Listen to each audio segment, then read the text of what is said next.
விஜய்க்கு ஆப்பு வைத்த அமைச்சர் ஆதவ் அர்ஜுனா. ஆமா, ஒற்றை வார்த்தையால் வர இருக்கக்கூடிய 1000 சிக்கல்கள். காரணம் என்ன தெரியுமா? களத்தில் திமுகவின் லீகல் டீம் இறங்கி இருக்கிறது. ஒரு படத்துல சொல்லுவாங்கல்ல, அவசரப்பட்டிய குமாரு அப்படிங்கிற மாதிரி அவசரப்பட்டு விட்டார் அமைச்சர் ஆதவ் அர்ஜுனா. அதை பத்தி நாம இன்னைக்கு இந்த வீடியோவில் பேச இருக்கின்றோம். விஜய்க்கு இதனால் வர இருக்கக்கூடிய சிக்கல்கள் என்ன என்பதை பற்றி விரிவாக பேச இருக்கின்றோம். வீடியோக்குள் முழுமையாக செல்லலாம். அனைவருக்கும் வணக்கம். இது தமிழ் கேள்வி. மீண்டும் உங்களை சந்திப்பதில் மிக்க மகிழ்ச்சி. நான் செந்தில் வேல்வீச்சு. தமிழ் கேள்வி மறக்காம சப்ஸ்கிரைப் செய்து வாருங்கள், உங்கள் பேராதரவை தாருங்கள் என்று கேட்டுக்கொண்டு, கரூரில் 41 பேர் அநியாயமாக மரணம் அடைந்த விவகாரம். இந்த விவகாரத்தில் உங்களுக்கு அது ஏற்கனவே தெரிஞ்சதுதான்.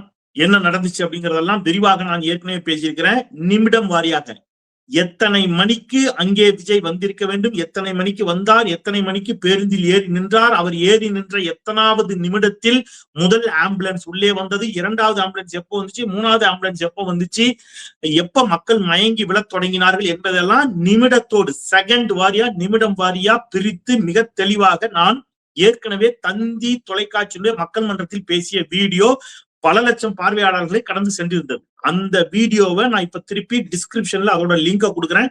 நீங்க திருப்பி அதை பார்க்காதவர்கள் ஒரு முறை பார்த்து விடுங்கள். இந்த வீடியோவை பார்த்த பிறகு உங்களுக்கு கிறிஸ்டல் கிளியரா கரூர்ல என்ன நடந்தது என்பது புரியும்.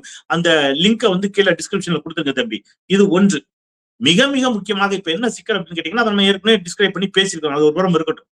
41 பேர் மரணம் அடைந்தவுடன் மிக வேகமாக அன்றைக்கு விஜய் அவர்கள் ஸ்பாட்ல இல்லாம எங்க கிளம்பி வந்துட்டாரு, பனையூருக்கு திரும்பி வந்துட்டாரு. அடுத்த சில நாட்கள் பலரும் யாரு, இந்த தாவேகாவில் இன்றைக்கு அமைச்சர்களாக இருக்கக்கூடிய மிக முக்கிய முன்னணி பொறுப்புகளில் இருப்பவர்கள் எல்லாம் தங்களுடைய செல்போனை கூட சுவிட்ச் ஆஃப் பண்ணிட்டு பல பேர் தலைமறைவாகி விட்டார்கள். உங்களுக்கு தெரியும். மிகுந்த நாகரிக அரசியலோடு அன்றைக்கு இதற்கு எந்த கட்சி தலைவர்களையும் விமர்சிப்பது அல்லது அவர்கள்தான் இதற்கு காரணம் என்று சொல்வது அரசியல் நாகரிகம் கிடையாது. எந்த கட்சி தலைவரும் தன் சொந்த கட்சி தொண்டன் சாவதை விரும்ப மாட்டான் என்று மிகுந்த நாகரீக அரசியலை செய்தவர் அன்றைக்கு முதலமைச்சராக இருந்த மாண்புமிகு முத்துவேல் கருணாநிதி ஸ்டாலின் அவர்கள். அது மட்டும் இல்லாமல் ஸ்பாட்டுக்கு உடனே போனாரு, உடனே செந்தில் பாலாஜி போனாரு, எல்லாமே உங்களுக்கு தெரியும். ஆனா அன்னையில இருந்து தாவேகா ஒரு அரசியலை பண்ணிக்கிட்டு இருக்கு. இதுக்கு காரணமே திமுக தான். 41 பேரின் மரணத்திற்கு திமுக தான் காரணம் என்று அபாண்டமாக ஒரு குற்றச்சாட்டை தாவேகா, குறிப்பாக ஆதவ் அர்ஜுனா போன்றவர்கள் பொதுவெளியில் வைத்து வந்தார்கள். இப்ப இந்த வழக்கு சிபிஐல இருக்குது. சரியா? இப்ப சிபிஐல இந்த வழக்கு விசாரணை இருக்கின்ற பொழுது இப்ப ஆதவ் அர்ஜுனா ஒரு வார்த்தையை விட்டுருக்காரு. என்ன சொல்லிட்டாரு? கரூரில் எங்களுக்கு ஒரு கணக்கு பாக்கி இருக்கிறது. எங்கள் மக்கள் அநியாயமாக மாண்டு போனார்கள், மடிந்து போனார்கள், கொல்லப்பட்டார்கள். அதற்கு யார் காரணம் அவர் சொல்றாரு அப்படின்னா, நேரடியாக உதயநிதி ஸ்டாலினையும் குற்றம் சாட்டுவதோடு, திமுகவை குற்றம் சாட்டுவதோடு, அன்றைக்கு இருந்த காவல்துறை அதிகாரிகளையும் குற்றம் சாட்டுகிறார். காவல்துறை தான் இதை செய்ததுங்கிறார்.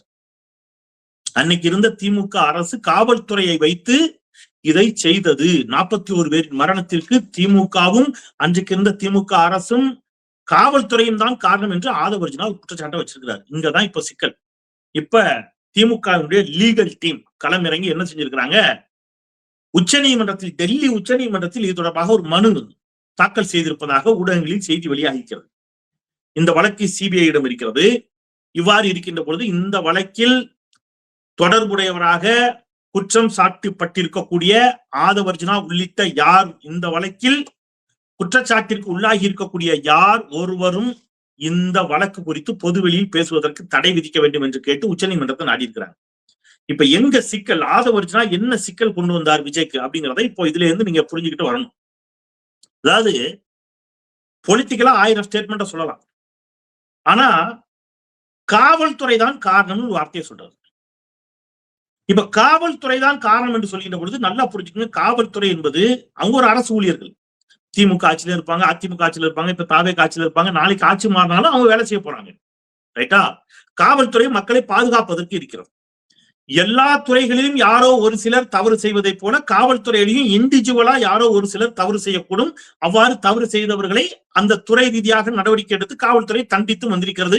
அப்படி இல்லைன்னா நம்ம நீதிமன்றத்துக்கு போகலாம் அல்லது மக்கள் மன்றத்துல போராட்டங்களை முன்னெடுக்கலாம். ஆனால் ஒட்டுமொத்தமாக ஒரு 41 பேர் பலியான ஒரு கொடூரமான நிகழ்விற்கு, ஒரு விபத்திற்கு மொத்தமா காவல்துறை காரணம் அன்றைக்கு இருந்த காவல்துறையால் தான் இது செய்யப்பட்டது என்பது போன்ற ஒரு குற்றச்சாட்டை காவல்துறையின் மீது அமைச்சர் ஆதவ அர்ஜுனா வைத்திருப்பது காவல்துறையினரிடையே பெரும் அதிர்ச்சியை ஏற்படுத்தியிருக்கிறது. ஏன் அப்படின்னு கேட்டீங்கன்னா, இப்ப காவல்துறை தான் இவர் குற்றச்சாட்டிட்டார்னா, அன்னைக்கு அங்க இருந்த அத்தனை காவல்துறை அதிகாரிகளும் இந்த அரசு வந்தவுடன் பணியிட மாற்றம் செய்யப்பட்டிருக்கிறார்கள். இப்ப காவல்துறையினர் தான் அப்படின்னு சொன்னா, அன்னைக்கு இருந்த காவல்துறையினர் மீது நடவடிக்கை எடுக்கப்படுமா? இப்ப காவல்துறை விஜய் அவர்களுடைய கட்டுப்பாட்டுல இருக்குது. இப்ப காவல்துறை யார் கட்டுப்பாட்டுல சார் இருக்குது? இன்னைக்கு விஜய் அவர்களுடைய கட்டுப்பாட்டுல இருக்குது. அன்னைக்கு எங்க மக்கள் அப்படின்னு இன்னைக்கு அமைச்சர் ஆதவ அர்ஜுனா சொல்றாரு, எங்க மக்கள் 41 பேர் மரணத்திற்கு அப்படின்னு சொல்றாரு. அப்படி எடுத்துக்கொண்டால் அதுதான் அப்படின்னு எடுத்துக்கிட்டா, உங்க மக்கள் நான் சொல்றது தாவேகாவினர் அப்படி எடுத்துக்கலாம். தாவேகாவினர் விஜயனுடைய ரசிகர்கள் அல்லது விஜயனுடைய தொண்டர்கள் அப்படி எடுத்துக்கொண்டால், அதுல 41 பேர் மரணம் அடைந்ததற்கு காவல்துறையினர் தான் காரணம் என்று அமைச்சர் ஆதவ அர்ஜுனா உறுதியாக குற்றம் சாட்டுகின்ற பொழுது, அந்த காவல்துறையினர் இதற்குள் சிறையில் இருந்திருக்க வேண்டுமா இல்லையா என்ற கேள்வியை மாண்டு போன 41 பேரினுடைய குடும்பம் கேட்குமா கேட்காதா? அப்ப விஜய் அவர்கள் அவருடைய மக்கள், எங்க மக்கள் சொன்னார்கள் ஆதவ அர்ஜுனா, அந்த மக்கள் தாவேகாவினர் சாவிற்கு காரணமான காவல்துறையினரின் மீது ஏன் இன்னமும் நடவடிக்கை எடுக்காமல் இருக்கிறார் அப்படிங்கிற கேள்வி வருமா வராதா? வரும். அப்ப இப்படி ஒரு கேள்வி வந்து அந்த காவல்துறையினரின் மீது நடவடிக்கை எடுக்கப்பட்டு அவர்கள் ஒருவேளை அவர்கள் பணியை இழக்கும் சூழல் ஏற்பட்டால் இது நியாயமா? இது அறமா? இது சரியா? உள்ளபடியே காவல்துறையினர் அன்றைக்கு என்ன செய்தார்கள்? அன்னைக்கு காவல்துறை என்ன பண்ணுச்சு? மயக்கமடைந்தவர்களுக்கு முதலுதவி கொடுத்து மிக விரைவாக வேகமாக அவர்களை ஆம்புலன்ஸில் ஏற்றி அவர்களை மருத்துவமனைக்கு அனுப்பி அங்கு மயங்கி கிடந்தவர்களின் உயிர்களை காப்பாற்றுவதற்கு அன்றைக்கு காவல்துறையைச் சேர்ந்த சகோதரர்களும் சகோதரிகளும் அங்கே போராடி கொண்டிருந்தார்கள். அதுதான் உண்மை. அன்னைக்கு தாவேகாவினர் என்ன செஞ்சாங்க? வீடியோல பார்த்தோம், விஷுவல்ல பார்த்தோம். ஆம்புலன்ஸை பிடிச்சு தகராறு பண்ணி அடிச்சாங்க. காப்பாற்ற வந்த ஆம்புலன்ஸ் ஓட்டுநரை பிடித்து தாவேகாவினர் அடித்த வீடியோவை நம்ம பார்த்தோம் இல்லையா? தாக்கி அவங்ககிட்ட போய் சண்டைக்கு போன வீடியோவை நம்ம பார்த்தோம்.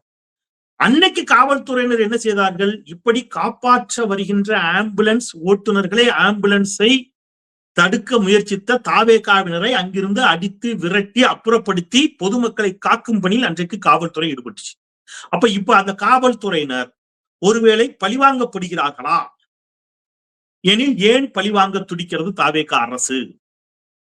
ஏன்னா ஸ்பாட்ல இருந்த காவல்துறையினருக்கு உண்மை என்னவென்று தெரியும்.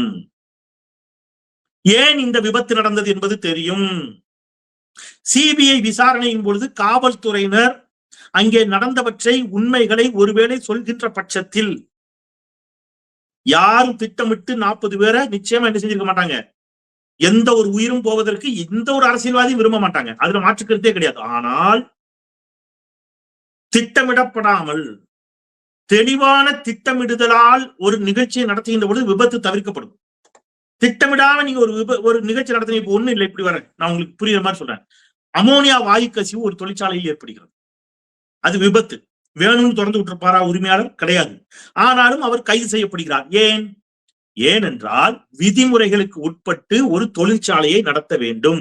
இல்லை என்றால் அங்கே ஏற்படும் விபத்துகளுக்கும் யார்தான் பொறுப்பு? அதை நடத்தியவர், நிர்வகிப்பவர் பொறுப்பு. அப்ப 41 மரணம் என்பது திட்டமிட்டு நடத்தப்பட்டது அல்ல, விபத்து என்று எடுத்துக்கொண்டாலும் கூட விசாரணையின் முடிவில், சிபிஐ விசாரணையின் முடிவில் அது விபத்து என்று உறுதி செய்யப்பட்டாலும் கூட நமக்கு தெரியாது. சிபிஐ தான் விசாரிச்சுட்டு இருக்குது, நாம முடிவு வர முடியாது. நான் யூகத்தின் அடிப்படையில இப்படி இருந்தால் என்னவா இருக்கும், இப்படி இருந்தால் என்னவா இருக்கும் தான் நம்மளால பேச முடியும். அந்த உரிமை நமக்கு இருக்குது. இவங்கதான் குற்றவாளின்னு ஆதவ அர்ஜுனா மாதிரி நாம யாரையும் சொல்லல. அப்படி விபத்து என்று வந்தாலும் கூட அந்த விபத்திற்கான காரணங்கள் என்ன என்பதை சிபிஐ ஆய்வு செய்யும். அப்படி ஆய்வு செய்கின்ற பொழுது ஒருவேளை, நல்லா கவனிச்சுக்கிடுங்க, ஒருவேளை விஜய் தாமதமாக வந்தது, ஒருவேளை அந்த பேருந்தை உள்ளுக்குள் அழைத்து சென்றே ஆக வேண்டும் என்று அவர்கள் அடம் பிடித்து அந்த பேருந்து அந்த கூட்டத்துக்குள்ள நகர்த்தி சென்றது, ஒருவேளை மக்கள் மயக்கமடைகிறார்கள் என்று எச்சரித்து ஆம்புலன்ஸ் வந்த பிறகும் தன் பேச்சை நிறுத்தாமல் விஜய் தொடர்ந்தது உள்ளிட்டவற்றை, ஒருவேளை ஆம்புலன்ஸ் அங்கே வந்த பொழுது அவர்களை ஆம்புலன்ஸை வரவிடாமல் தாவேகாவினர் செய்த தடைகள், அவங்க கிட்ட போய் சண்டை போட்டது, இவற்றையெல்லாம் அங்கு பணியில் இருந்த காவல்துறையினர் சிபிஐயிடம் ஒருவேளை சொல்லுகிறார்கள் வைங்க. இப்ப யாருக்கு சிக்கல்? யாருக்கு சிக்கல்? விஜய்க்கே சிக்கல் வரும். அப்போ அங்கு பணியில் இருந்த அன்றைக்கு பணியில் இருந்த அந்த உயிர்களை காப்பாற்றுவதற்கு போராடிய காவல்துறையினரை கூண்டோடு இடமாற்றம் செய்கிறது இந்த அரசு வந்தவுடன். டிரான்ஸ்பர் பண்றாங்க, பல பேரை டிரான்ஸ்பர் பண்ணிட்டாங்க. இப்ப அந்த காவல்துறையினரையே குற்றவாளி கூண்டில் ஏற்றும் ஒரு முயற்சியில் யார் ஈடுபடுகிறார்? அமைச்சர் ஆதவ் அர்ஜுனா ஈடுபடுகிறார் என்று சொன்னால் இது காவல்துறையினர் மத்தியில ஒரு பெரும் அதிர்ச்சியை ஏற்படுத்தும். ஏன்னா நீங்க உங்களுடைய அரசியலுக்காக திமுகவிற்கும் தாவேகாவிற்கும் இடையில் நடக்கக்கூடிய அரசியல் மோதலில் அரசு ஊழியர்களாக இருக்கக்கூடிய காவல்துறையினரை பலி கொடுப்பதை காவல்துறை அனுமதிக்காது விரும்பாது. இப்ப இது ஃபர்ஸ்ட் பிரச்சனை. அடுத்த பிரச்சனை, இப்ப அன்றைக்கு விஜயை காப்பாற்றுவதற்கு உடனடியாக களத்திற்கு வந்து நின்றது யார் அப்படின்னு கேட்டீங்கன்னா அஇஅதிமுக. அன்னைக்கு இந்த விபத்துக்கு தாவேகாவும் தார்மீக பொறுப்பேற்க வேண்டும் என்று சொல்லாமல் அன்றைக்கு முற்று முழுவதுமாக அதிமுக விஜயின் பக்கம் நின்று திமுகவை கடுமையாக விமர்சித்தது. ஆனா இன்னைக்கு அப்படி செய்யுமா? செய்யாது. ஏன் செய்யாது? ஏனென்றால் அஇஅதிமுகவை துண்டு துண்டாக சிதைத்து அதிமுகவை ஒன்றுமில்லாமல் ஆக்கி அதிமுகவை அழித்து அந்த இடத்திற்கு வருவதற்கு விஜய் வேலையை ஆரம்பிச்சிட்டார். அதிமுகவின் முன்னாள் அமைச்சர்களை எல்லாம் தாவேகாவில் இணைத்துக் கொண்டிருக்கிறார். இப்ப எடப்பாடி பழனிசாமி விஜயின் மீதும் தாவேகாவின் மீதும் கடும் கோபத்தில் இருப்பார். இப்ப அவர் என்ன பண்ணுவாரு? விஜய்க்கு எதிராக நிற்பார். எங்க எங்க நிற்பார்? கரூரில் இடைத்தேர்தல் வர இருக்கிறது, அங்கே நிற்பார். நிற்பார்னா தேர்தல நிற்பார்னு இல்ல, களத்தில் விஜய்க்கு எதிராக அதிமுக நிற்கும். நல்லா கேட்டுக்கிட்டே வாங்க. கரூர்ல இடைத்தேர்தல் வர இருக்கிறது. எம்.ஆர். விஜயபாஸ்கர் அவரும் தன்னுடைய எம்எல்ஏ பதவியை ராஜினாமா செய்துவிட்டு தாவேகாவில் இணைந்து விட்டார். இடைத்தேர்தல் வரும். இடைத்தேர்தலில் அஇஅதிமுக கரூர் மரணங்களுக்கு தாவேகாவின் மீது ஒருவேளை குற்றச்சாட்டு வைக்கக்கூடும். திமுக தாவேகாவிற்கு எதிராக கடுமையா அடிக்கும். நாம் தமிழர், பாஜக இந்த விபத்து நடந்த போது 41 பேர் அநியாயமாக மரணம் அடைந்த போது தாவேகா இது பாஜக ஒன்றிய பாஜக ஒரு குழுவை அனுப்பி இங்கே ஆய்வு செய்து அவர்களும் கூட அன்றைக்கு ஆட்சி கட்சியாக இருந்த திமுக மீதுதான் விமர்சனங்களை வைத்தார்கள். இதெல்லாம் அன்னைக்கு விஜயை ஏதோ ஒரு இடத்துல அவருக்கு அந்த பொதுவெளியில் ஏற்பட்ட அழுத்தத்திலிருந்து அவரை காப்பாற்றுவதற்கு இவையெல்லாம் உதவி செய்தன அன்றைக்கு. ஆனா இப்ப இந்த பாஜக என்ன செய்யும்? இந்த பாஜக தாவேகாவை கடுமையாக களத்தில் தாக்கும். ஏன் தாக்கக்கூடும்? ஏன் தாக்கக்கூடும்? ஏன்னா தாவேகா காங்கிரஸை தன்னோடு இறுக அணைத்து இப்ப என்ன செய்யுது?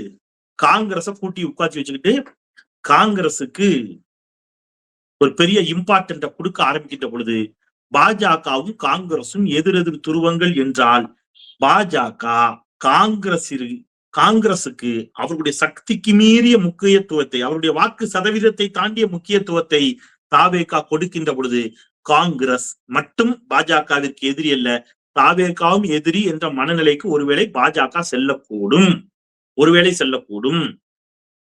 அப்படி சென்றால் என்ன நடக்கும்?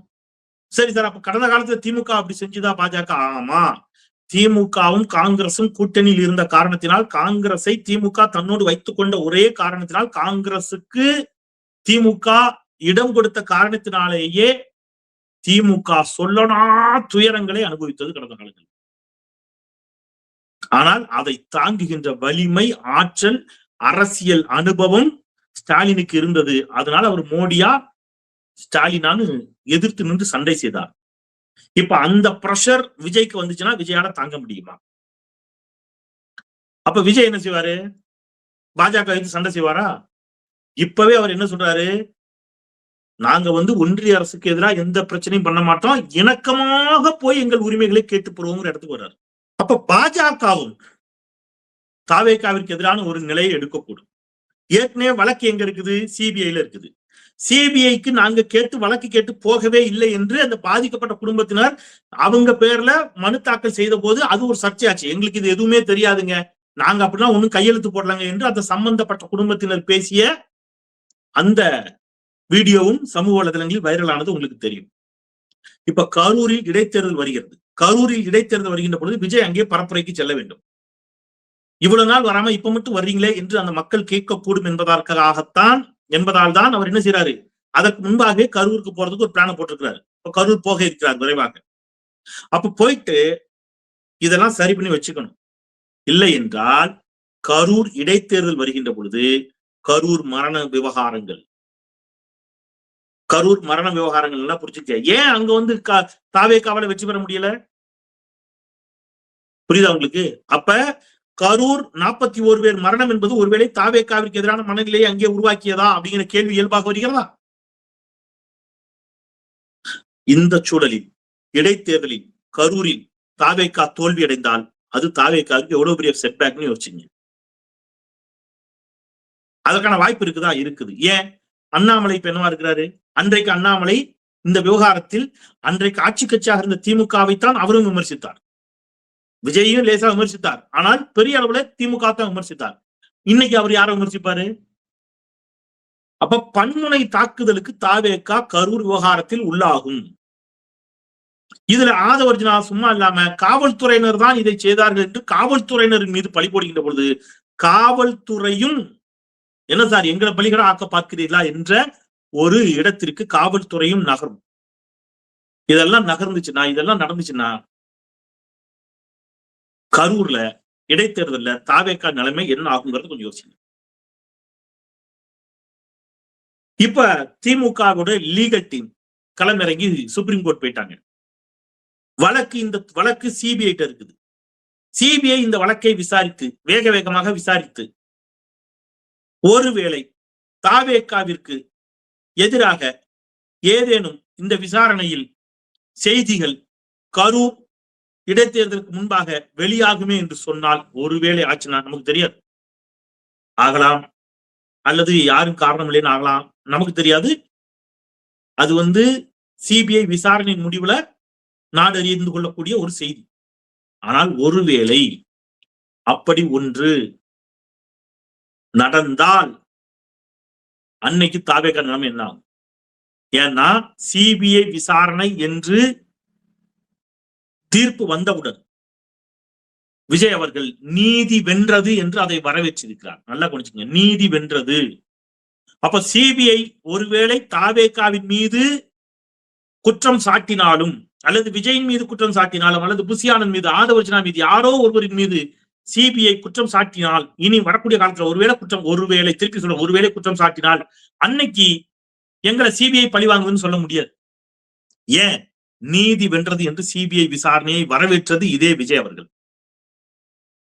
அப்போ இவ்வளவு இக்கட்டான ஒரு சூழல் இருக்கின்ற பொழுது கரூர் இடைத்தேர்தலில் அது நமக்கு செட்பேக் ஆயிடக்கூடாது என்ற ஒற்றை நோக்கத்திற்காக, கரூரில் எப்படியாவது வெற்றி பெற வேண்டும் என்பதற்காக அந்த 41 பேரினுடைய மரணங்களுக்கு மீண்டும் திமுக மீது பழி சுமத்தி அரசியல் ஆதாயம் தேடி அதன் மூலம் எப்படியாவது கரூரில் வெற்றி பெற்று விடலாம் என்று ஒரு மலிவான அரசியல் உத்தியை தாவேகா கையில் எடுத்திருக்கிறது என்பதுதான் இன்னைக்கு நமக்கு அப்பட்டமா தெரியக்கூடிய உண்மை. இப்ப மக்கள் சிந்திப்பாங்கல்ல, மக்கள் என்ன சிந்திப்பாங்க? ஏங்க, நான் விஜயும் வேண்டாம் திமுக வேண்டாம்னு சொல்லி தானங்க உங்களுக்கு ஓட்டு போட்டேன். யாருக்கு? விஜயபாஸ்கருக்கு கரூர்ல ஓட்டு போட்டு கையில மை காயறதுக்குள்ள நீங்க வந்து பதவியை ரிசைன் பண்ணிட்டு வந்தீங்கன்னா நாங்க என்ன ஏமாலியா? திருப்பி உங்களுக்கு ஓட்டு போடணுமா? நீங்க ரெட்டலையில இருந்தாலும் உங்களுக்கு ஓட்டு போடணும், நீங்க விசில் இருந்தாலும் உங்களுக்கு ஓட்டு போடணுமா? மக்கள் கண்டிப்பாக கேட்பார், நிச்சயமாக கேட்பார். நீ காங்கிரஸ் கட்சியினுடைய பிரவீன் சக்கரவர்த்தி சொல்லுகிறார், அவர்களாக விரும்பி வந்து சேர்ந்தால் என்ன தவறு ரிசைன் பண்ணிட்டு? பாஜக இதை காங்கிரசுக்கு எதிராக செய்த போது மட்டும் வாயிலை வைத்து அடிச்சுட்டு அழுதீங்களே. அன்னைக்கு காங்கிரஸ்காரர்கள் விரும்பி சென்றுதானே பாஜகவில் இணைந்தார்கள். உங்கள் தலைவர் ராகுல் காந்தி உங்கள் கட்சியில் இருந்து பாஜகவிற்கு சென்று அமைச்சர் பதவி பெற்ற ஒரு காங்கிரசினுடைய முன்னாள் எம்பி, இப்ப பாஜக எம்பி, அவரை பார்த்து துரோகி நண்பா இங்கே வா அப்படின்னு கை கொடுக்க கூப்பிட்டாரு. அவரு ராகுல் காந்தியை பார்த்து நீங்கள் தான் இந்தியாவுக்கே துரோகி, இந்த தேசத்திற்கே துரோகின்னு சொல்லிட்டு போனார் பார்லிமெண்ட்ல. ஞாபகம் இருக்குதா? அப்போ உங்க கட்சியில இருந்து பாஜக ஆளை எடுத்தா அது ஜனநாயக படுகொலை. அஇஅதிமுகவிலிருந்து எம்எல்ஏக்களை எல்லாம் தாவேகாவிற்கு இழுத்தால் அவர்களாக விரும்பி செல்வது என்று முரட்டு முட்டு கொடுக்கிற இடத்துக்கு காங்கிரஸ் வந்து நிக்குதே. இதை விட கேவலம் காங்கிரஸுக்கு என்ன உண்டு? நாளைக்கு காங்கிரஸ்ல இருந்து ஒரு 5 பேர் இழுத்தா என்ன பண்ணுவீங்க? இதே மாதிரி அப்பவும் விடான்னு சொல்லுவீங்களா? யோசிப்பார். இப்போ கரூர் விவகாரத்தில் ஆதவர்ஜுனா இன்றைக்கு சொன்ன அந்த ஒற்றை வார்த்தை என்பது தாவேகாவிற்கும் விஜய்க்கும் ஏன் ஆதவ் அர்ஜுனாவிற்குமே அது சிக்கலை ஏற்படுத்தி இருக்கிறது என்பதை திமுகவினுடைய லீகல் டீம் சுப்ரீம் கோர்ட்ல மனு போட்டிருக்கிறாங்க. இந்த வழக்கு அடுத்தடுத்த கட்டத்துக்கு நகருகின்ற பொழுது நீங்க நல்லா ஒண்ணு புரிஞ்சுக்கங்க. ஒரு படத்துக்கு தலைப்பு வைக்கிறதுல சிக்கல். தலைவா படத்திற்கு திரு விஜய் அவர்களும் ஐயா எஸ் ஏ சந்திரசேகர் அவர்களும் அன்றைக்கு முதலமைச்சராக இருந்த அம்மையார் செல்வி ஜெயலலிதா அவர்களை நேரில் சந்தித்து பேசி அந்த பட பிரச்சனைக்கு தீர்வு காண வேண்டும் என்று கேட்டார்கள் இல்லையா? அந்த ஜெயலலிதா அம்மையாரையே சிறையில் வைத்தது திமுகவோட லீகல் டீம். புரிஞ்சுக்கங்க. நீங்க ரொம்ப சாதாரணமா நினைச்சீங்க திமுகவோட லீகல் டீமை எடை போடாதீர்கள். அப்ப அவங்க இன்னைக்கு சட்ட ரீதியாக உங்களுக்கு அடுத்தடுத்து வைக்க போற செக் இருக்குதுல்ல, இது தேவையில்லாத சிக்கலை ரொம்ப விலை கொடுத்து வாங்கின மாதிரி ஆதவ அர்ஜுனா இன்றைக்கு பேசியிருக்கிறார். நாட்டுல இன்னைக்கு என்ன நடந்துகிட்டு இருக்குது, அதுல இருந்து டைவர்ட் பண்றதுக்கு நீங்க என்ன பண்ணிட்டு இருக்கிறீங்க அப்படிங்கறத மட்டும் சொல்லி நான் நிறைவு செய்யறேன். இன்னைக்கு நாட்டுல என்ன நடக்குது? நேற்று நெல்லை மாவட்டத்துல தந்தை மகன் இருவரும் ஒரே நேரத்தில் படுகொலை செய்யப்பட்டிருக்கிறார். அதுவும் சின்ன பையன், குழந்தை. அந்த பையன் சட்டம் ஒழுங்கு சந்தி சிரிச்சு நாறு. வழக்கறிஞர்கள், அரசு வழக்கறிஞர்களை நியமிப்பதற்கு 30 லட்சம் ரூபாய் வரை லஞ்சம் கேட்டதாக தாவேகாவை சேர்ந்த வழக்கறிஞர் அமைச்சர் புஷி ஆனந்தின் மீது புகார் சொல்லுகிறார். லஞ்ச ஊழலற்ற ஆட்சி என்று இடதுசாரிகள் இன்றைக்கு பேச தொடங்கி இருக்கிறார்கள் இந்த அரசை. அதான் கேவலம். கம்யூனிஸ்டுகளுக்கு ஏன் இந்த கம்யூனிஸ்டுகள் கூட சொல்லக்கூடாது. இன்னைக்கு சு வெங்கடேசன் போன்றவர்கள், பேசன்முகம் போன்றவர்கள்லாம் ஏன் இப்படி பேசணும்னு எனக்கு தெரியல. இதெல்லாம் இந்த செய்திலாம் அவங்களுக்கு யாராவது படிச்சு காட்டுங்க. இன்னைக்கு பாருங்க, கிணற்றில் சிறுமி சடலம். தஞ்சாவூர் பூதலூர் அருகே காணாமல் போன 17 வயது சிறுமி வீட்டின் அருகே உள்ள கிணற்றில் சடலமாக மீட்பு. செய்தி ஒரு நாளைக்கு முன்னாடி வந்த செய்தி. ராமநாதபுரம் பசும்பொன் நகரில் வீட்டில் தூங்கிக் கொண்டிருந்த 5 வயது சிறுமி சாய் தீப்தி அதிகாலையில் திடீர் மாயம். காணாமல் போன 5 வயது சிறுமி பக்கத்து வீட்டில் கிணற்றில் சடலமாக மீட்பு. குழந்தைகள் எல்லாம் இன்றைக்கு தமிழ்நாட்டில் கிணற்றில் சடலமாக மீட்கப்படும் ஒரு அபாயகரமான சூழல் தமிழ்நாட்டில் நிலவி கொண்டிருக்கிறது. குழந்தைங்களை பெற்றோர்கள் எல்லாம் வயிற்றுல நெருப்ப கட்டிட்டு உட்கார்ந்து இருக்கிறாங்க.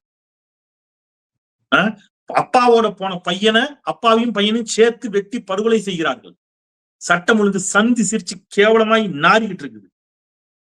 இந்த லட்சணத்துல நாம இதெல்லாம் திசை திருப்பதற்கு இன்னைக்கு அனிதா ராதாகிருஷ்ணன் கைது.